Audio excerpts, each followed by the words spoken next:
Dans un monde du foot où les coups de pied arrêtés sont encore un espace trop peu exploré, le Danemark fait partie des exceptions.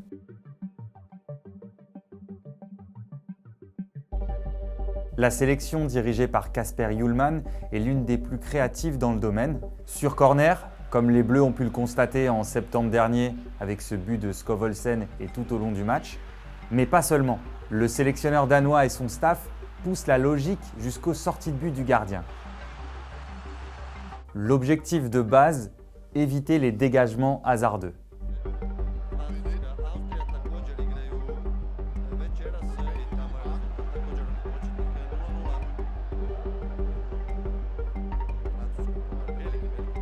Vous n'avez peut-être pas tout vu.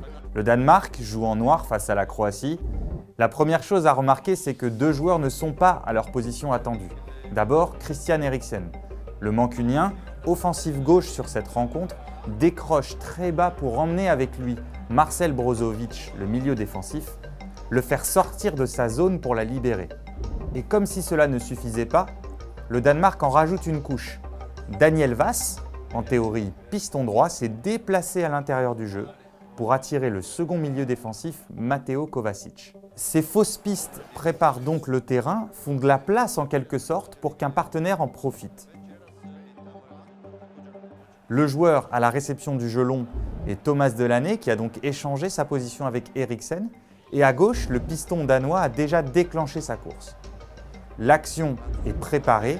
En quelques passes, le Danemark atteindra la surface adverse où Daniel Wass, oui le piston droit venu à l'intérieur du jeu en début d'action, vous vous en souvenez, se retrouve à la finition dans une position intéressante pour sa bonne qualité de frappe.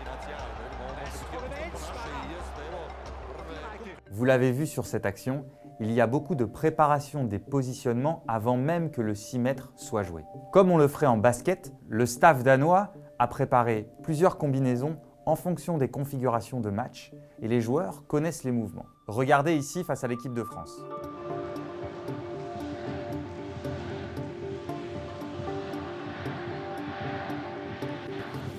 Le gardien Schmeichel vient de frapper le ballon pour jouer long et les deux futurs receveurs danois ont déjà démarré leur course. Ils savent, ils auront de l'avance pour proposer une solution de passe à leurs coéquipiers destinataires du dégagement du gardien. Le bon retour de Tchouaméni freinera la suite de l'action danoise, mais notons que Delaney, le porteur du ballon, disposait d'options de passe pour faire encore avancer le jeu. Avancer, verticaliser, ce sont des points essentiels des relances du Danemark. Le sélectionneur Kasper Hjulmand et son adjoint Morten Vigorst insistent sur ce point. L'équipe doit toujours proposer des courses dans la profondeur, attaquer l'espace. La relance n'est pas une fin en soi. Si les Danois travaillent leur sortie de balle, c'est avec l'objectif de verticaliser très vite le jeu dans la foulée. On voit que le Danemark peut sortir court et ne s'en prive pas. Là, c'est contre l'équipe de France. On retrouve les deux grands principes, l'anticipation des mouvements et la verticalisation.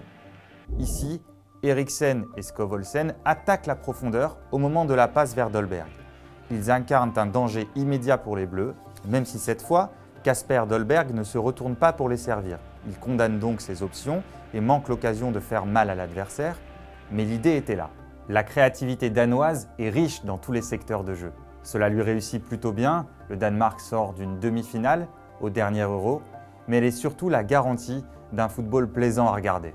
Alors s'il vous plaît messieurs les réalisateurs, pendant le match, ne nous privez pas des 6 mètres du Danemark.